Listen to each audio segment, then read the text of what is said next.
Sure.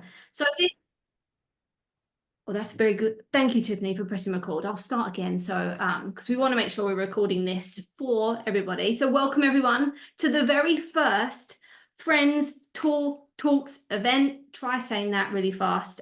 This is a series that's going to be going through the entire 2024. It's a monthly series. So, every month we're going to have an event and we're going to bring some experts in to talk about various tools that may not be community specific tools, but tools that a lot of people use either to build their communities today and every day, or tools that you've always wanted to learn, but the whole thought process around teaching yourself how to use it has just become too much.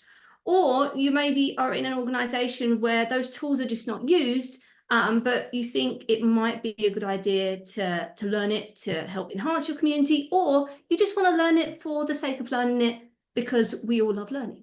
So these events are going to be around 1 hour long. It's going to be very hands-on. Our speakers are going to be sharing their screens, walking you through how to do things, sharing their tips and tricks, real world examples, and their honest opinions on this particular tools. And I hope by the end of each session, you're going to leave with 3 things. First of all, a newfound tool companion or a reconnection to a tool that you're already using that you're like, I need help going further. A new community connection because people are everything. And also inspiration and motivation that after each event, you're like, right, I know what I need to do now. I know how to elevate what I'm already doing, or I know how to get started. So hopefully at the end of each session, you leave with those 3 things.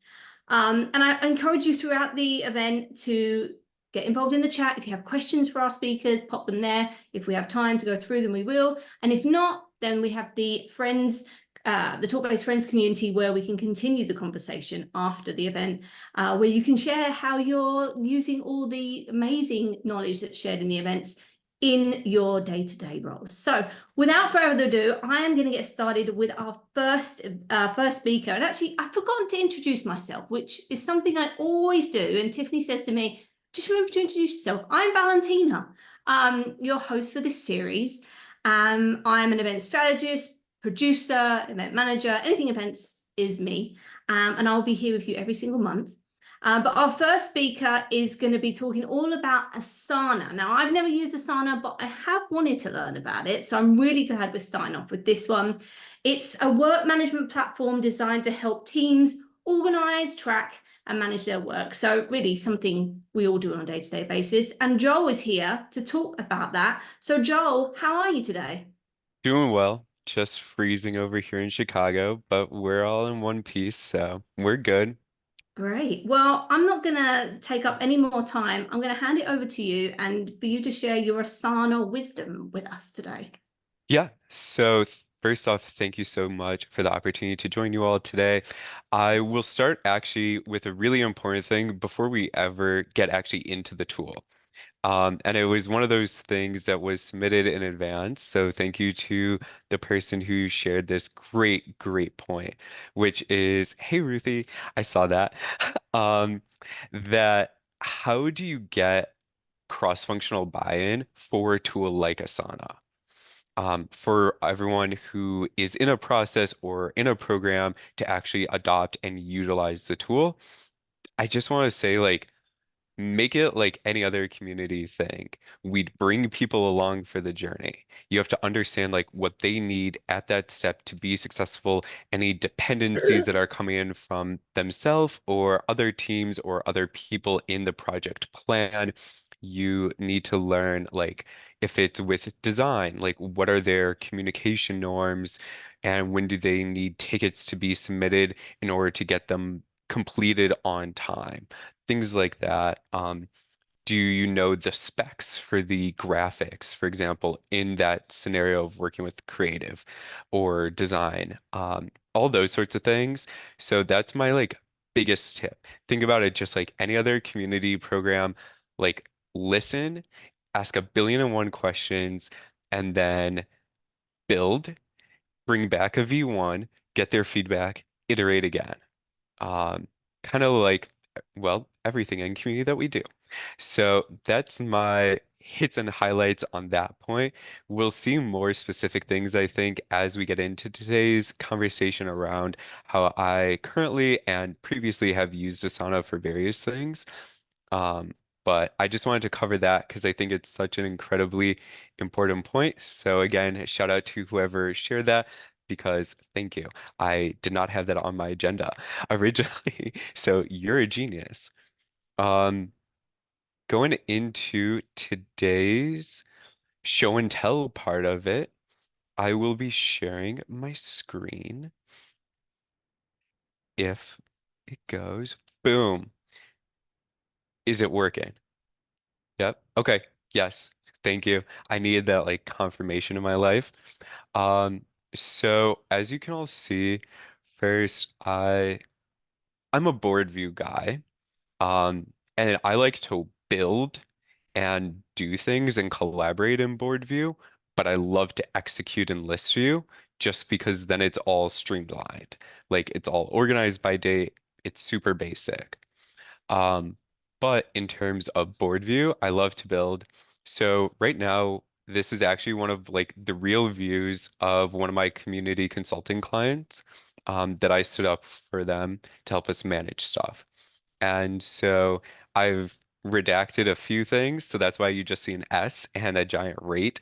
Some of that stuff is just like private, but this is our actual real instance. And for starters, I'll say, given that we're on the free plan, one of my favorite things in Asana is the ability to create templates. Um, that's a paid plan feature, but I found the workaround for a free plan.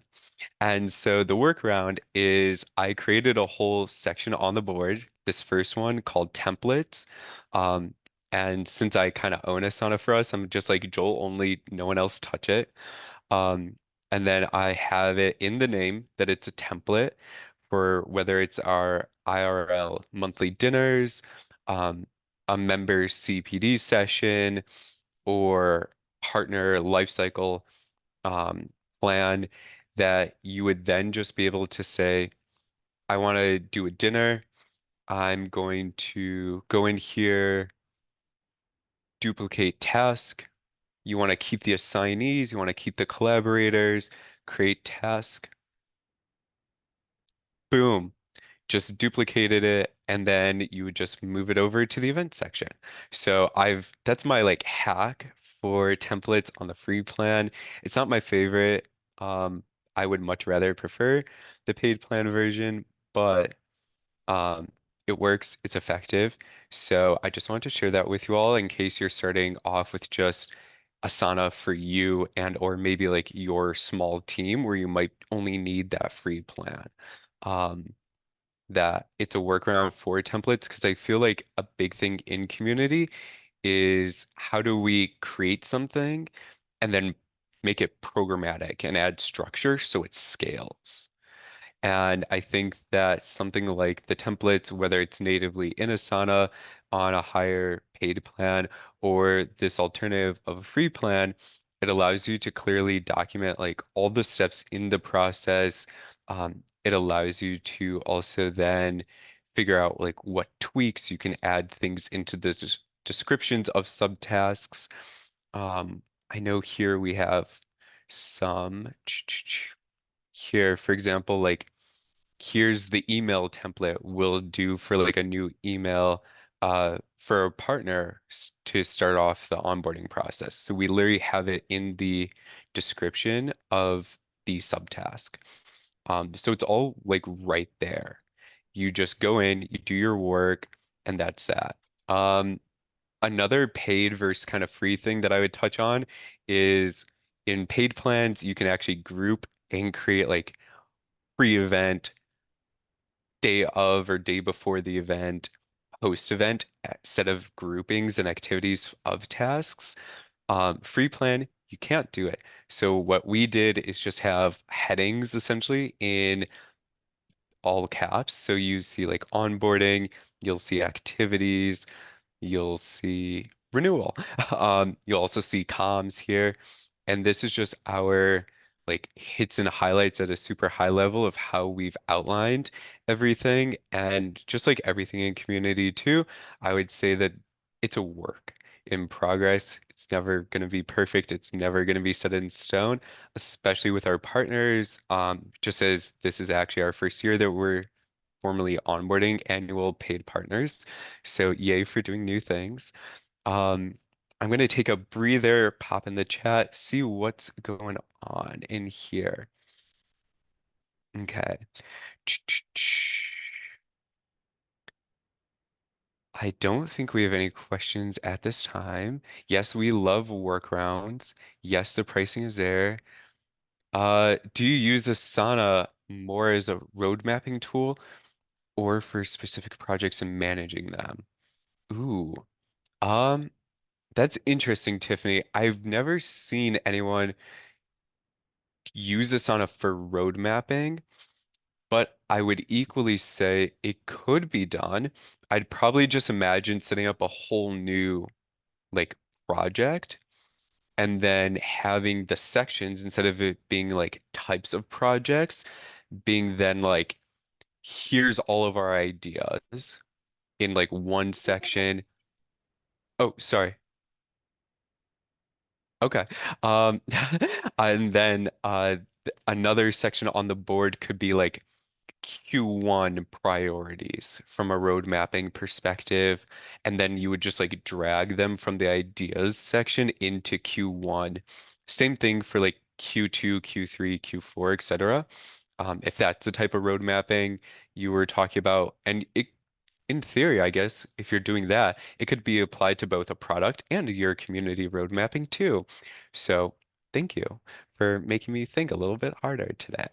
Um, was that helpful? Did that answer your question, Tiffany? Awesome.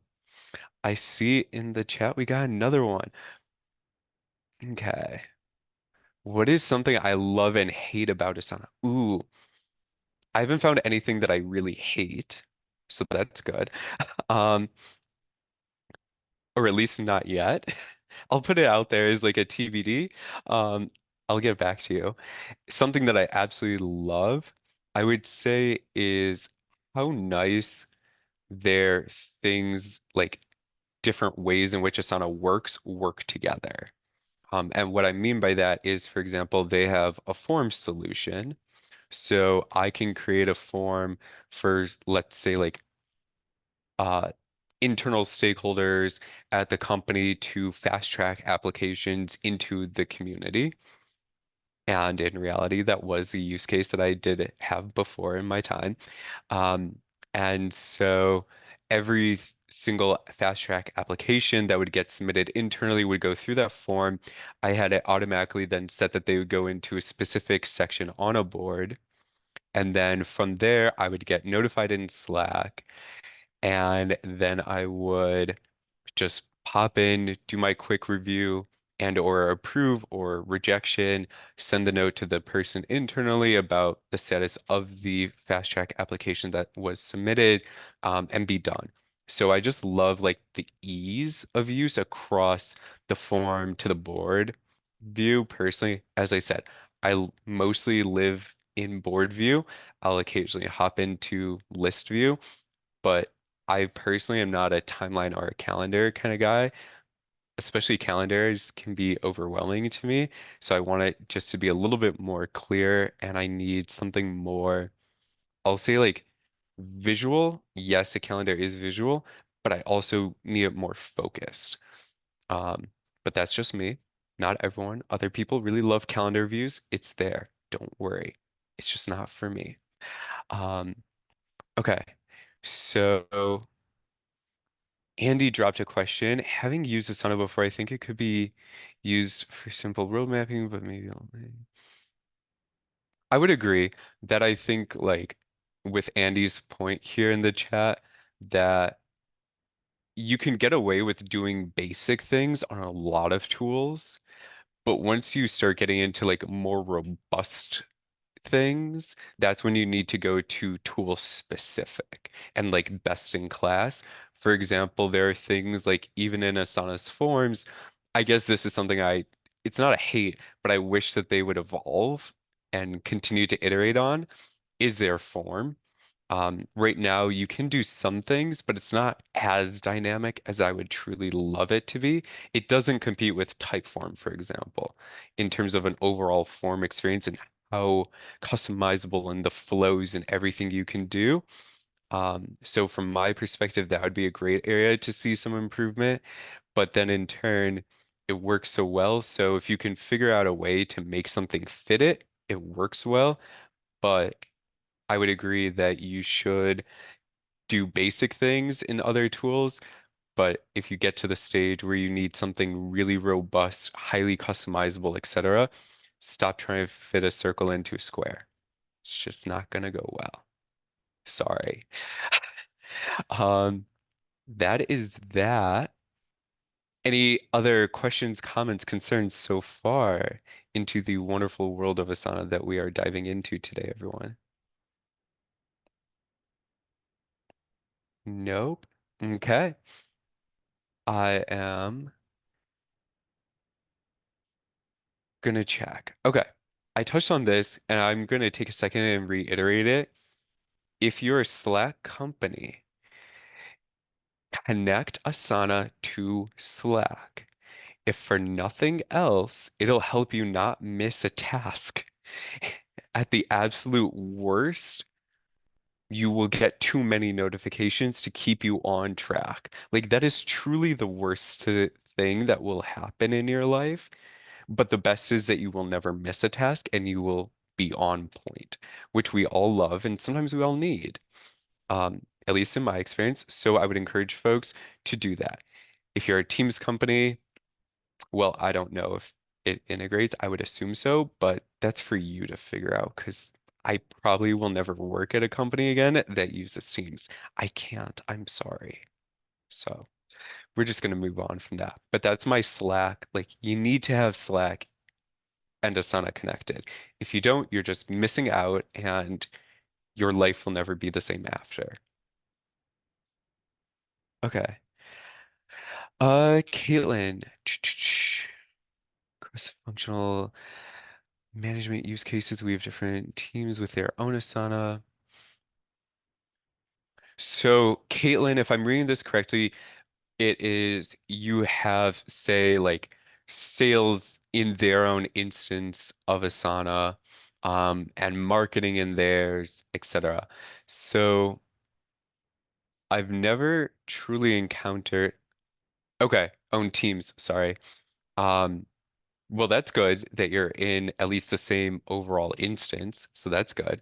Um, I would encourage you all then to say like, where are opportunities for others to be brought into projects, and then who is the actual like owner and driver? Like that's where I would start because if the owner and driver of the project or program is someone in sales, hypothetically, but for whatever reason, marketing it is the one that creates the Asana task, that doesn't really make sense. Like it should be the person in sales who is the programmatic owner because they are responsible for the success of the program. And then marketing and editing and like sales enablement, RevOps, someone from PMO, and I'm just going to start spitballing creative. Two, uh, should be then brought on as collaborators. And that's again one of the instances of one there. And like, this is part of what I love about Asana or any project management tool, really, but I'm an Asana person, is like, it makes people be accountable and have ownership. Like, the two are inherently tied together. So I think that that's a big piece there. And then from there, you would just have those conversations about how do we best work together?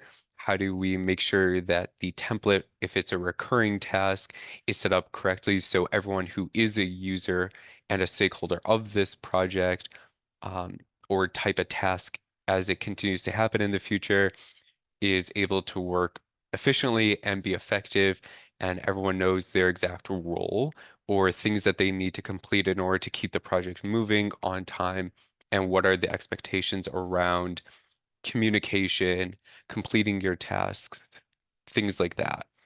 Um, so that's how I would encourage that. And then around adoption, when there's resistance to a tool, fair. Um, this is going to be an interesting question because it's something I'm thinking about a little bit. I guess I would say why?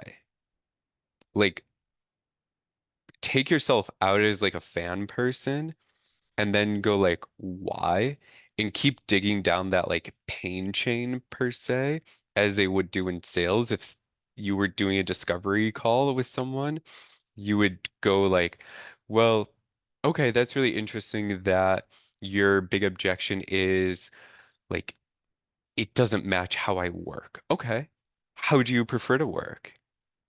Like I just said, for example, that I'm a visual person, but I can't be over visualized. Like a calendar view could overwhelm me if it's really full. So that's why I like board view and list view. They're like visual, but they're also clear. So it's the right balance for me. Um,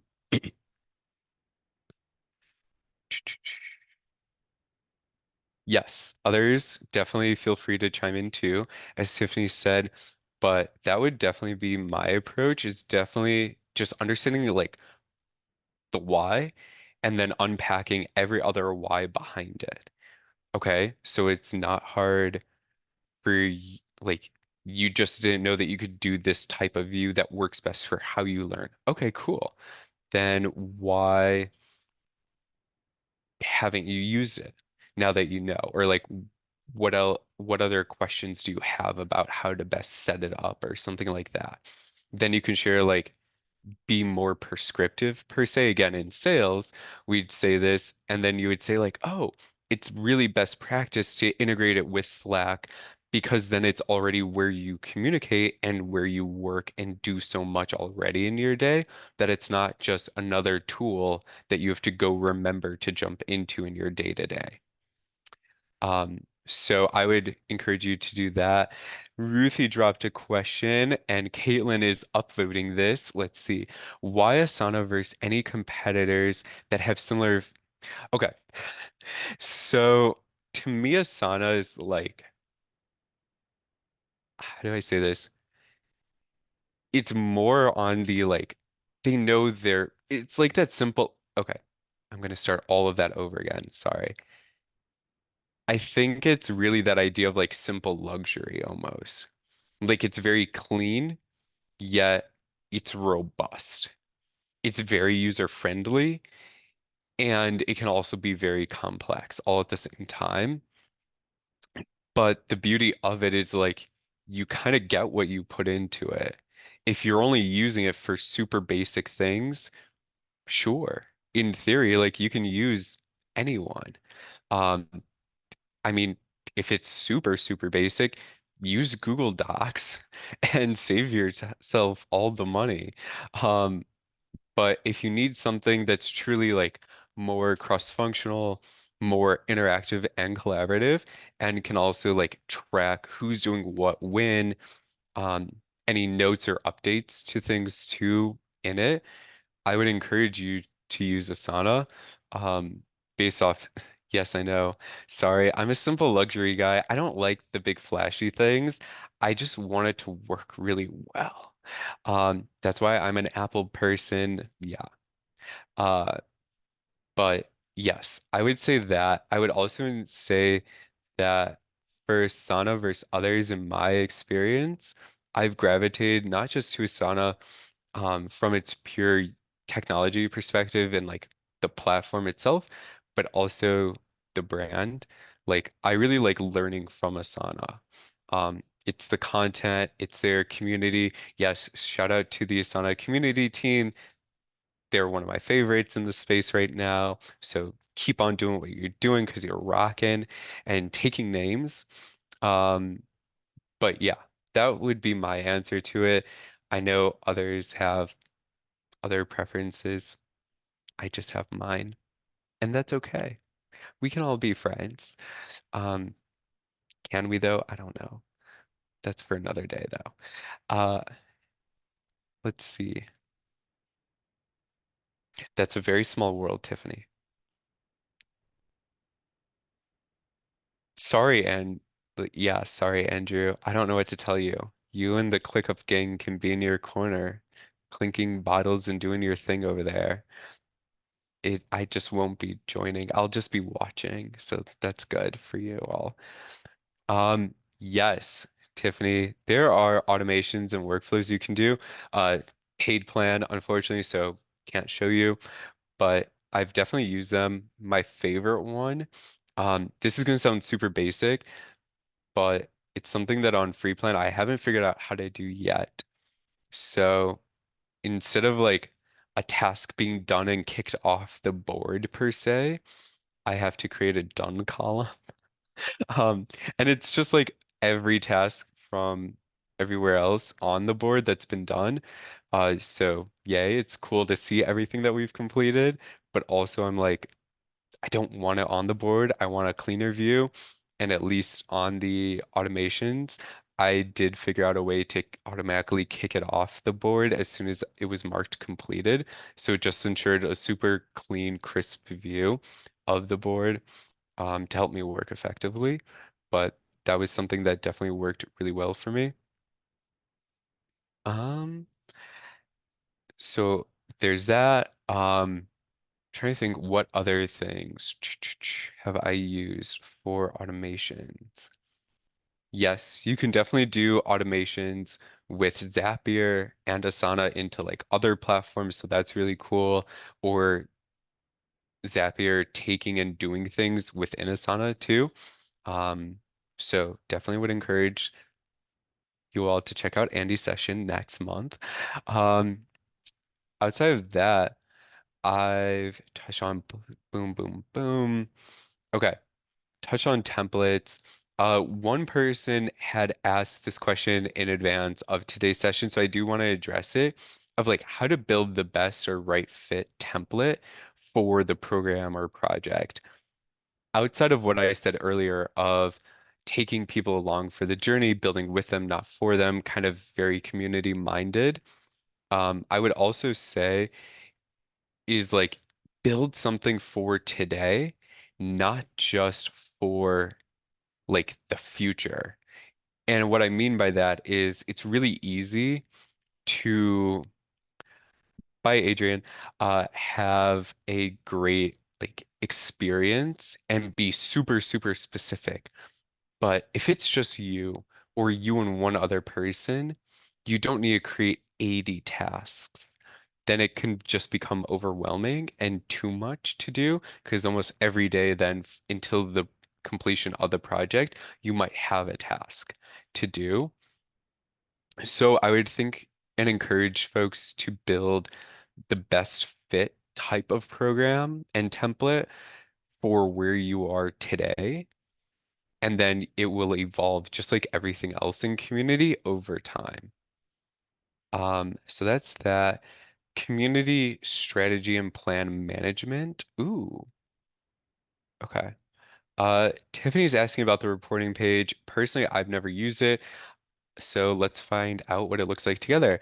Exactly what I kind of thought. It's a paid plan thing, so sorry, this is the end of what we can see today. Um, that's going to encourage everyone just to buy a plan, just so you can check out that one thing, because we can't do it today. Let's see. Ruthie asked a question. Are there subtasks within a task options you can group?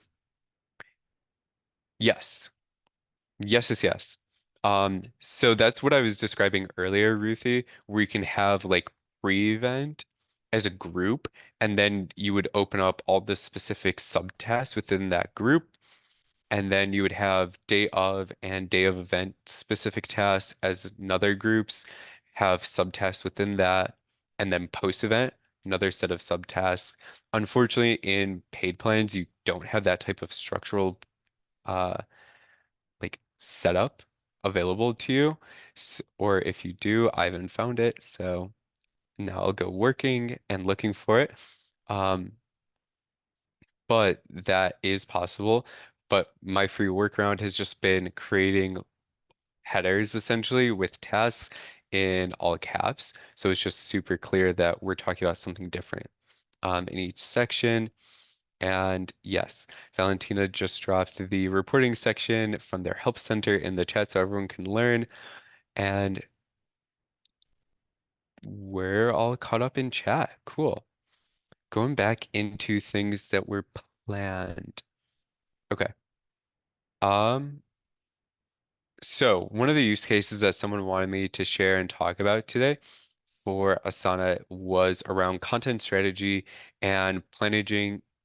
Wow. Plan planning and managing the content strategy in terms of releasing content that's thoughtful and relevant to community members. Yes, Tiffany, yes. Planaging. Someone is going to add that to the Merriam-Webster dictionary in 2024 because you heard it here first, everyone. Um, Around thoughtful content within their community. So the way I would do this is have a section for content. And then if you have, whether it's a template for it, you could set it up that way, or you would set it up, say like, I'm going to create a new task and say we're going to do a Tuesday topic. It's going to be on how to use Asana with Zapier for effective project. Wow. And program. I can't type today. I'm sorry for everyone who gets to see me butcher the entire English language today and talk. So I really don't know what I'm doing up here today. Um, and then instead of you could change like priority, so you could say like high priority. Um, then you would say like you want it done on a Tuesday, coincidentally. Today's Tuesday. I'm going to assign it to myself. And then what's really cool is in here, you could set it to repeat. So it'd be weekly on Tuesdays. So then you can automatically set your Tuesday topics. If a hypothetical content series in your community is that, then um, it would automatically show up every Tuesday for you as a task. Or what I would personally do is after you complete the task this week, say it does that, and then exactly because you set it to that automatic weekly one, the next one's automatically generated. So it's really nice in that sense. Um, so realistically, you would just call it Tuesday topic.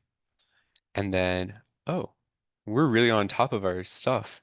So we're going to, exactly. Here's that. And then like the question you might drop in the description then. So it's just right here. It's a super clean view. You know the type of content, you know who owns it, date when you're dropping it, which is Tuesday, today, the 23rd, 30th, etc. You know the priority and all of that. So from that perspective, that's a super basic kind of content strategy plan and use case. If it's something more robust, where it might involve like blogs or longer form content or video content, etc., I would definitely encourage you to build a separate section on your board for it, just so everything is clear and lives in a clean view for everyone who needs access to that. And then I would also say is just like I've said before, and I'll keep beating to this drum, is like ask everyone who's involved so that they know all the steps all the information that is needed is right there for them. And then just keep evolving. Um, but that would be how I would definitely start about it. And interesting option if you're talking about something more like robust as opposed to something more potentially on the easier low lift side, could be using an Asana form to actually take in like suggested topics, having a separate project view, specifically for that type of content, and then saying, oh, I want to organize these based on um, topic or when we plan to release them or priority, etc. You can then start getting creative because you can have a specific section on your board for all of the submissions from the form to just go automatically right there, get notified via Slack once you have it integrated. See, I'll never stop beating to that drum either. And then just start running with it. You can prioritize, of course, based on time, bandwidth, resourcing, etc., to make it successful and get it to launch. But that if you have a significantly larger content program that you're looking to build, I would probably go for a completely different board view altogether. Um, yeah, I hope that that helps to the person who asked about that. And then we've touched on it a lot, events, A to Z. Um, I'll use our dinner template. It's not the most like robust thing ever, but it is a good one, I would say. Um, and it shows everything that you need. So for us, like we have the date, time, location. I need all of that information, and one member of our team is in charge of that. Corey, you can see. And then once I get all of that and this task is completed, then it's and simultaneously like Ryan is securing the partner for the dinner and locking in who that will be. Then once I have both of those first two tasks, then I can go into our platform, which is Circle, um, for then actually creating the event, creating the graphics, all the information, getting it live, so then we can promote and share with members. And then I send 1 week confirmation DMs via Slack, typically to those who RCP'd, as well as checking about dietary restrictions. Um, Usually 48 hours to 24 hours in advance of one of our dinners, I'll launch a specific attendee only channel in Slack for it, just introducing everyone, making sure that everyone is clear on the purpose of the space, and then lastly, including a list of all the attendees, their names, titles, companies, etc. Just so everyone can get a sense of who's going to be in the room per se with them the next day, and then they don't have to do all the research themselves. So that's been really helpful. We have a post-event attendee tracker sheet that Corey completes, so it's just linked right here. And then once that's completed, I then will send out the feedback form. So shout out to Typeform. And then that's integrated to another platform to help actually organize all the feedback. And then from there, we action on it, or make notes about what things we want to action on but can't right now. Um, so like a continuous piece of feedback, for example, that we got from our previous dinners in 2023 was how do we essentially make our dinners more intimate? And one of the things was specifically around getting private rooms because of noise level, that some folks were having trouble hearing folks, whether it's at opposite ends of the table or even their peers really close to them, just based on the restaurants that we were in. So this year we're being really mindful of that, and we're going for all private rooms. Right now is the plan. So that's one way in which like getting that feedback, building it into the process, and then having a share back.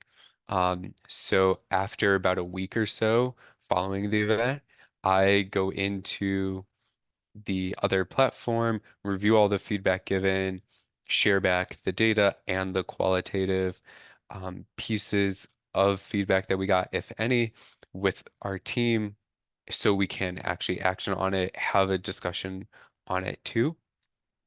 So it's just been super helpful.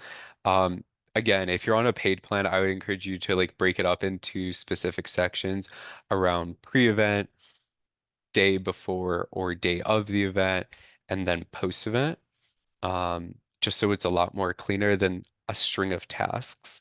But for the free plan and for not the world's most robust project plan ever, instead of tests, I think this works well too. So that's that. Now we're getting into the fun miscellaneous things that folks submitted. So, first one, border list view. For me, I said it once, and I'll say it again. I'm a board guy for organizing and building because it's visual, so it's nice to be able just to drag and drop things. But list view really for doing, just because then I can clearly see all the due dates, excuse me, of tasks and be able to clearly complete them. Community strategy project plan template. So I don't have a specific template for that, and I'm very, very sorry to whoever asked that. Yes, before I get into that, Valentina, I will share list view. Um, I will just say, I guess for a project plan, I'd be curious what you mean. Um, but my gut would say two things, which is either break it into the specific like actions or elements of your community strategy. So if you have content, like have a content section. If it's events or user groups, etc., like have dedicated sections. If you're looking for something truly more robust, like a strategy project plan, um, it almost sounds a little bit more like to me that idea of what Tiffany was raising earlier around a roadmap. Um, then I would encourage you to just to build a separate project. For example, call it road mapping or strategy, having your ideas section and then your Q1, Q2, Q3, Q4 kind of buckets. And you can move ideas along accordingly where they are, as well as making sure that with whoever you report up to, that these are the net new priorities that you should be focusing on too, because we all should be making sure that community programs roll up into business outcomes. So that's my one plug of that for today. Feature in Asana that's most commonly misunderstood or misused. Ooh, I would say mm, probably form isn't used as often as it should be. I think it's a really great thing to help people like be successful with async work. um, and really be thoughtful around projects and briefs and things like that. And I would just encourage folks, especially if it's for internal people, make it easy for you and them so you don't get a million like one-off slacks throughout your day from folks. Build a form, create it, make it as stupidly simple as possible, but obviously still valuable. And then just make it also crystal clear of like what a person completing the form needs to complete and submit in order for you then to take action on it. I would just encourage you to do that. Again, if for nothing else, it's going to save your Slack inbox and workspace from a lot of DMs. Same for emails. And then it's also just going to help you stay organized because now it's all in one place automatically. And then you can do with it what you want. So I think that that is a big piece. And I would say, for example, in tying it back to whether it's road mapping or community strategy plans, I would say if it's for something like that and net new ideas, I would then even say you have a separate section on that board or project, excuse me, for um, like submitted ideas from internal peers and stakeholders versus your ideas. So you can see who is submitting the ideas, because some people might have some ideas, but they might not understand resourcing and other larger community initiatives that you're focusing on. So I would definitely hit on that. I'm going to jump over to list view because Valentina wanted me to showcase it. Here's list view. It's beautiful, set up just like the board more or less. Um, but it has all the sections, has all of that. It's all pretty much there at this time. Right now, January is a slow month for us because we're not doing anything, or else you'd see really a lot more stuff. Right now, it's a lot of like planning and calls, honestly, on for us. So it's kind of nice that we're easy into the year. Um, but also working on meaningful things behind the scenes. Let's see. I understand why you don't use Listio. Yeah, I mean, I think I use it for due dates when they're actually in here. But it's definitely not my go-to thing for like building and organizing. I'm just too visual. Sorry. Uh, are there like view only permissions for stakeholders? Yes. So share. And then you can see, for example, uh, will kick me off the project. I can make me a commenter. Um, project admins. Would there be view only? That's a great question. I'm not sure about view only. Let's see. Uh, G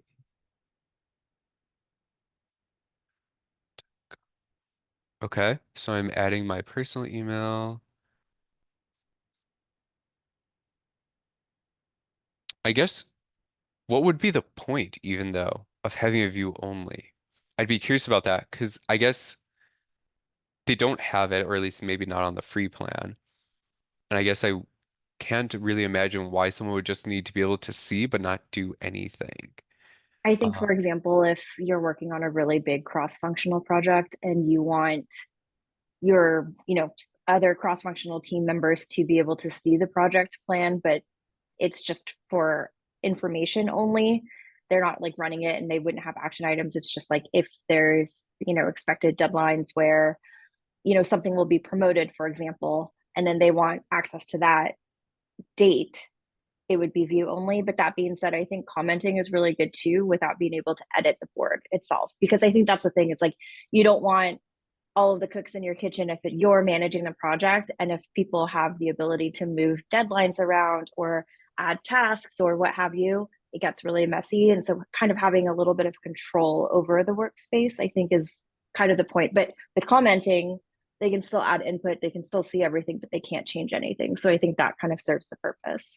Yeah, and I think having additional cl context on what you were thinking, Tiffany, also makes me think that commenting would be the best because also in that instance of like promoting something in that in use case, someone could say like, "Oh, we're doing a banner for our newsletter, we're doing something for LinkedIn, and we're doing something for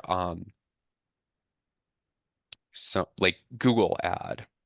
Hypothetically, like someone else then could say like, oh, if we're promoting across these two channels or three channels, excuse me, what about, and they could tag other people in the comment, what about doing like a quick little thin banner graphic on their homepage of the website or other specific pages? So I personally would probably go with, I would never honestly want someone to only be view only because congratulations, all you do is read, but you don't really engage or add value to the project.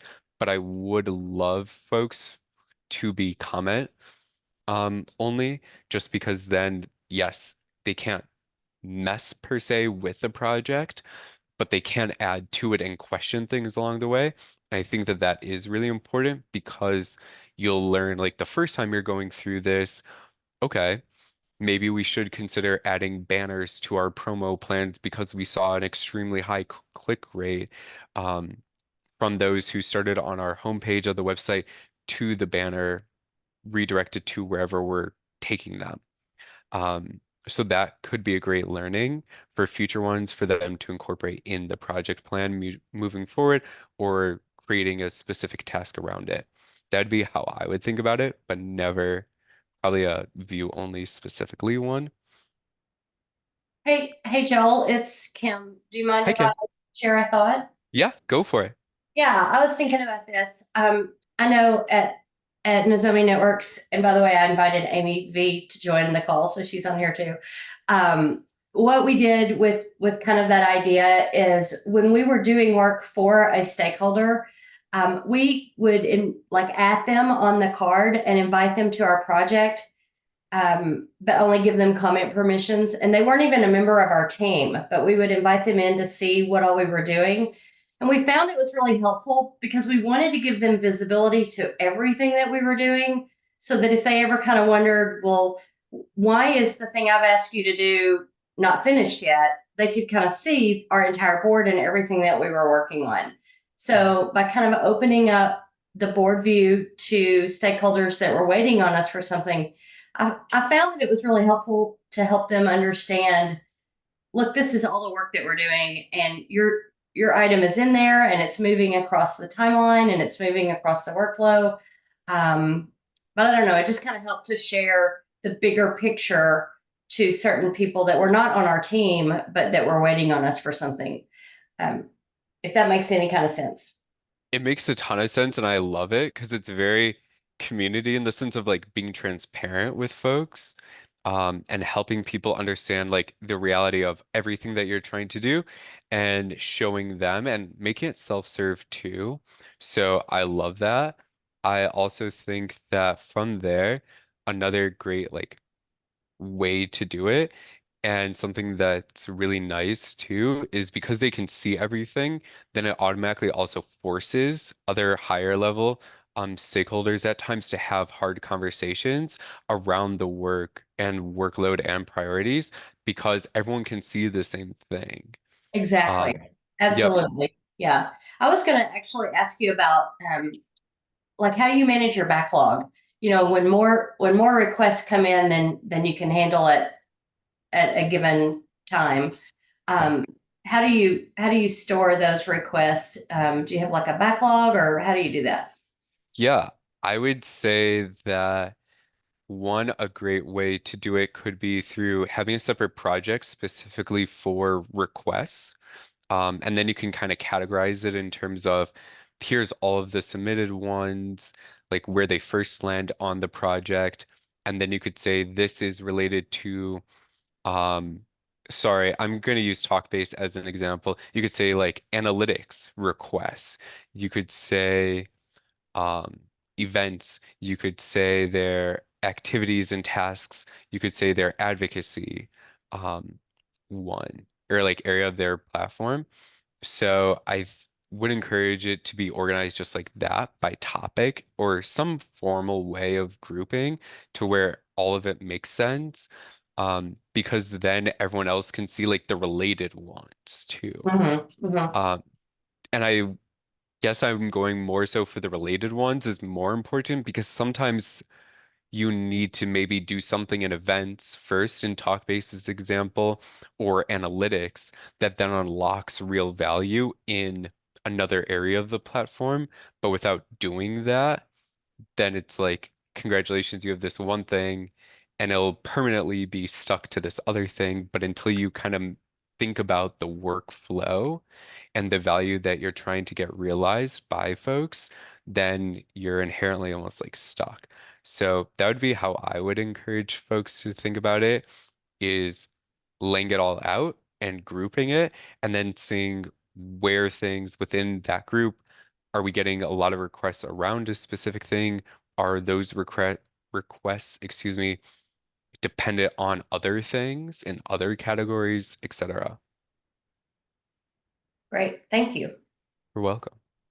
Um, Last question that was pre-planned. My favorite use case for Asana. Ooh.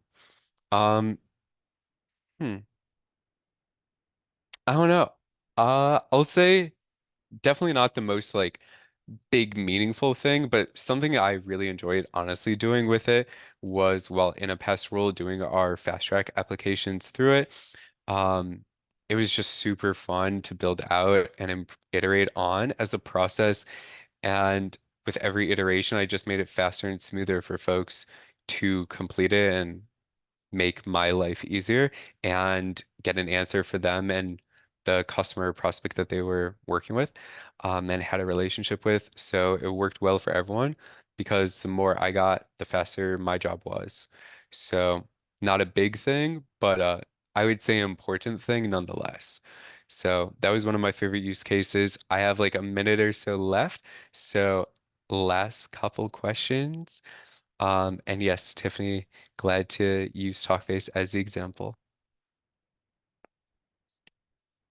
Any other questions, comments, concerns? Did you hate it? Are you now an Asana fan and leaving your other platform? Going once, going twice. Sold. Then with that, I guess I will pass it back over to Valentina. Thank you, Joel. You know what? I'm definitely gonna check this out. Wouldn't say I've been converted, but you know, I might dabble a little bit to see what it can offer me. I think that's the whole point of these events, is that you learn a little bit to see if it's a tool that you think you might want to use to help you build your community. And as you said, there's a lot of them that are free, so you can check it out. And we would love to hear if you do, after each event, go and check it out. Let us know inside of the friends community, and we can help each other on our learning journeys. So thank you, Joel. I wanted to say though, if you're not connected with Joel, he's very active on LinkedIn, and this is his you're shaking your head. Not at all. Just You know, joking. I was going to say, I see you all the time. I was like, wait, have I got the wrong person? So please connect with Joel there. And if you have any additional questions, feel free to share them in the community, and we can all collectively help you out.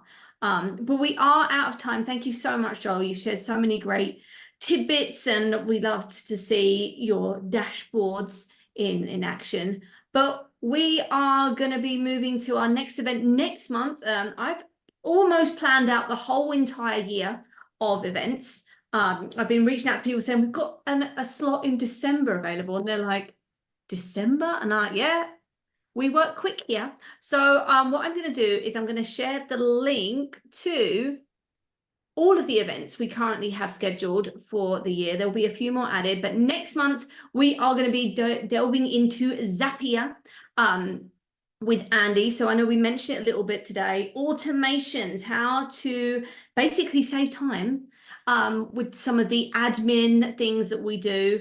Zapier is a great tool. He'll be here to show you all about it. So please RSVP to that. Thank you again, Joel. Thank you to everybody who has come along today. And I look forward to seeing you inside of the Talkbase Friends community. And yeah, that's it. Have a great Tuesday. I keep thinking it's Wednesday. I don't know why. Have a great Tuesday. And I'll see you back on February 22nd for our next event on Zapier. Thanks, everyone. Thank you.